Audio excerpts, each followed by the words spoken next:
नमस्कार मित्रों, 8th की हिस्ट्री की किताब का तीसरा चैप्टर हम आज चर्चा में लाएंगे। ग्रामीण क्षेत्र पर शासन चलाना। सीधा सा मतलब है, सेकंड चैप्टर जो था वो पूरा अंग्रेजों की जीत से संबंधित था। अब जीते हुए साम्राज्य का प्रशासन कैसे चलाए, तो हमने देखा था प्रशासन में वॉरेन हेस्टिंग्स के समय काफी सुधार किए गए थे। अब उनका जो फोकस था वो भारत की आर्थिक नीतियों पर, आर्थिक स्थिति पर था कि कैसे यहां से ज्यादा टैक्स के माध्यम से पैसा इकट्ठा किया जाए। इस अध्याय को हमने 4 भागों में बांटा है सुविधा के लिए, जिससे हमारा जो स्टडी है वो इजी हो जाए, उसके पार्ट्स बन जाए, उसको हमने डिवाइड कर दिया है। सबसे पहला है कंपनी का दीवान बनना। दीवान का मतलब था राजस्व वसूली का अधिकार।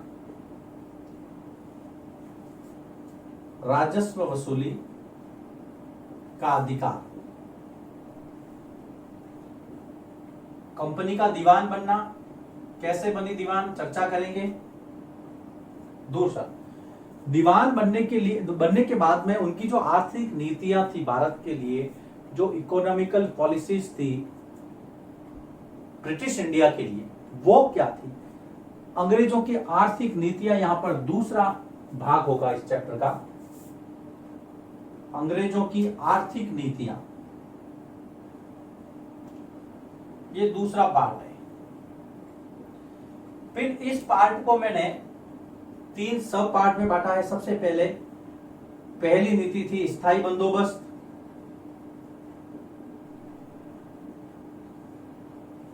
दूसरी थी आपकी रैयतवाड़ी,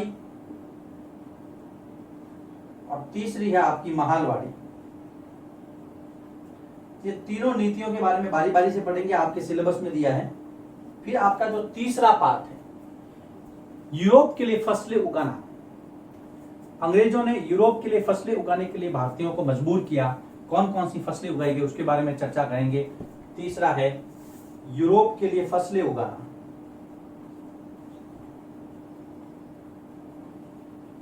ये तीसरा भाग है। उसके बाद में चौथा भाग बनेगा, फसलों में भी जिस फसल की ज्यादा चर्चा की गई है वो है नील की खेती। तो चौथा भाग हम इसके लिए बनाएंगे नील की खेती। और नील की खेती में ही एक सब पार्ट है नील विद्रोह। नील विद्रोह व उसके बाद। कितना सिंप्लीफाई हो गया है। इस अध्याय के अंदर आपको 4 पार्ट पढ़ने हैं। शुरू करते हैं पहला भाग, कंपनी का दीवान बनना। दोस्तों, 12 अगस्त 1765, पिछले अध्याय में मैंने बहुत तरीके से चर्चा की थी उसके ऊपर। 12 अगस्त 1765 को इलाहाबाद की संधि हुई थी शाह आलम द्वितीय मुगल सम्राट और अंग्रेजों के बीच में, जिसमें कंपनी को बंगाल के दीवानी अधिकार, राजस्व वसूलने के अधिकार दिए थे, बंगाल, बिहार और उड़ीसा के क्षेत्रों का। यहां से कहानी शुरू होती है। कंपनी का दीवान बनना, पहला पार्ट। कंपनी का मतलब है ईस्ट इंडिया कंपनी। दीवान का मतलब पहले मैंने बता दिया आपको, राजस्व वसूलने का अधिकार। बक्सर के युद्ध के बाद कंपनी के पास में दीवानी अधिकार आ गए थे, बिल्कुल सही। यहां पर आपको लिखना है बक्सर के युद्ध के बाद कंपनी के पास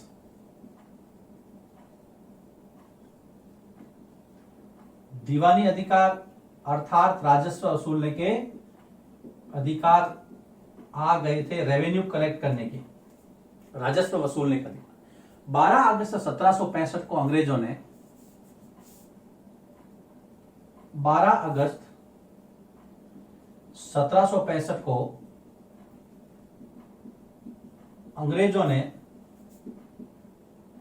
मुगल सम्राट शाह आलम द्वितीय के साथ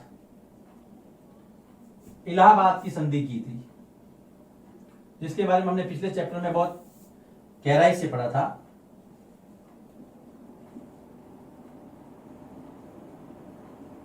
इलाहाबाद की संधि में यही था कि अंग्रेजों को दीवानी अधिकार दिए जाएंगे, अंग्रेजों को बंगाल का दीवान नियुक्त किया जाएगा। इस इलाहाबाद की संधि के अनुसार, जिसके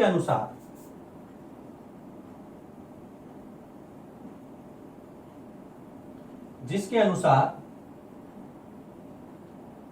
अंग्रेजों को बंगाल का दीवान नियुक्त किया गया। देखिए, लिखवाने का मेरा उद्देश्य यही है कि क्लास 8th के अंदर आपके सारे कंसेप्ट क्लियर हो जाएंगे। जब तक आप लिखेंगे नहीं तब तक समझने में आपको बहुत रुकावटें आएंगी। अपना पेन और नोटबुक साथ में रखिए। हम पढ़ रहे हैं कंपनी दीवान बनी तो उसको क्या फायदा। अब देखिए, कंपनी अपने सारे खर्चे यहीं से निकालने लगी। पहले वो सोना और चांदी मंगवाती थी इंग्लैंड से और उसके बदले में भारत का सामान खरीदती थी। अब ऐसा नहीं था, भारत से ही पैसा लेना है और भारत को ही लूटना है। भारत के पैसे से ही भारत का सामान खरीदना है, उसी सामान को दुगनी कीमत पर बेचना है। छोटा सा एग्जांपल मान लीजिए, आपने एक दुकान खोली, एक ग्राहक आपके पास आता है, आपको बोलता है भाई साहब 1000 रुपया मुझे दो। आप उसको 1000 रुपया देते हैं। फिर वो ग्राहक कहता है कि ये लीजिए 1000 में से 500 रुपये मैं आपको देता हूँ, आप अपने कपड़ों की दुकान है मान लो, उसमें से एक शर्ट मुझे दे दीजिए। आप वो एक शर्ट उसको देते हैं और 500 रुपये आप उससे ले लेते हैं। कहने का मतलब क्या था, आपने सामान भी दिया और आपने सबसे पहले जो 1000 रुपया दिया उसको समझ लीजिए वो टैक्स था। कहने का मतलब ये है, दीवान बनने से अंग्रेजों ने डबल फायदा हो गया। अंग्रेजों को यहाँ से रेवेन्यू भी लेने लगे, टैक्स कलेक्शन भी करने लगे और ये उसी पैसे से यहाँ का सामान खरीदने लगे। तो दीवान बनने से अंग्रेजों के पास आर्थिक ताकत आ गई थी।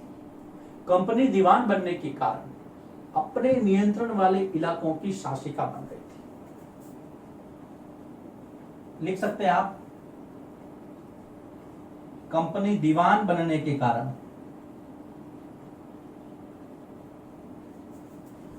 अपने नियंत्रण वाले जो इलाके थे उसके, अपने नियंत्रण वाले इलाकों की शासिका बन गई थी। यह है कंपनी के फायदा। ये शासिका कैसी, आर्थिक रूप से शक्ति संपन्न और जिसके पास पैसा है उसका बोलबाला रहता है। अब कंपनी की आर्थिक नीतियां तय होने लगी, लेकिन उसका सबसे जो खतरनाक असर पड़ा वो किसानों के ऊपर पड़ा। कंपनी अपनी आर्थिक नीतियों से सबसे ज्यादा प्रभावित करने वाली थी किसानों को। यहां देखिए, कंपनी की आर्थिक नीतियों ने, कंपनी की आर्थिक नीतियों ने किसानों की स्थिति को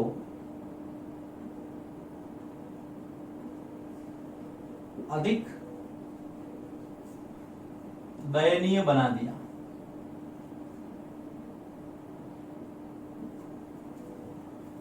कंपनी ने अपनी आर्थिक नीतियां चलाई। कैसी नीतियां थी हम देखेंगे, लेकिन सबसे पहले आपको बताना ये कोशिश कर रहे हैं कि भाई ये जो नीतियां थी वो सही नहीं थी। उसके कारण से किसान जो है वो परेशान हो रहा था, अपनी खेती छोड़ रहा था। क्यों छोड़ रहा था, कैसे छोड़ रहा था, वो आगे का विषय है। इसी दौरान बंगाल में 1770 में अकाल पड़ा। बंगाल में 1770 ईस्वी में एक अकाल पड़ा जिसने किसानों की कमर तोड़ के रख दी, जिसको कहते हैं आप कोड में खाज का काम किया। एक तो इनकी आर्थिक नीतियां इतनी खराब थी, ऊपर से ये आपके अकाल पड़ गया। अब देखिए, ये पहला टॉपिक क्या समाप्त हो जाता है। कंपनी दीवान बनी, क्या क्या रिजल्ट निकले, समराइज में इसको बताया है। सिलेबस इसी की मांग करता है, मैंने आपको बता दिया। अब इसमें याद क्या रखना है, ये तो मैंने आपको पार्ट बताया। आप जब नोट्स बनाए तो ये पार्ट लिख लेना। पहला पार्ट है कंपनी दीवान बनती है। दीवान का मतलब होता है राजस्व वसूली का अधिकार। इसको आप ध्यान में रखें। कब? बक्सर के युद्ध के बाद में 1764 बक्सर हुआ था। 3 पार्टियां थी, आपका मीर कासिम बंगाल का नवाब, आपके मुगल सम्राट शाह आलम द्वितीय और अवध का नवाब शुजा-उद-दौला।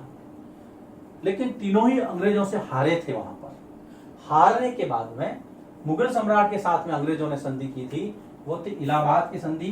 12 अगस्त 1765, सम्राट था शाह आलम द्वितीय और संधि का नाम था इलाहाबाद की संधि। रिजल्ट क्या हुआ? कंपनी को बंगाल का दीवान मिला, दीवान का ओहदा मिला, रेवेन्यू टैक्स कलेक्शन का राइट मिला। कंपनी को अच्छा मौका मिला और वो एक तरह से यहाँ पर शासक बन गई आर्थिक नीतियों के कारण। कंपनी की आर्थिक नीतियों ने सबसे ज्यादा प्रभावित किया किसानों को। किसानों की स्थिति खराब हो गई।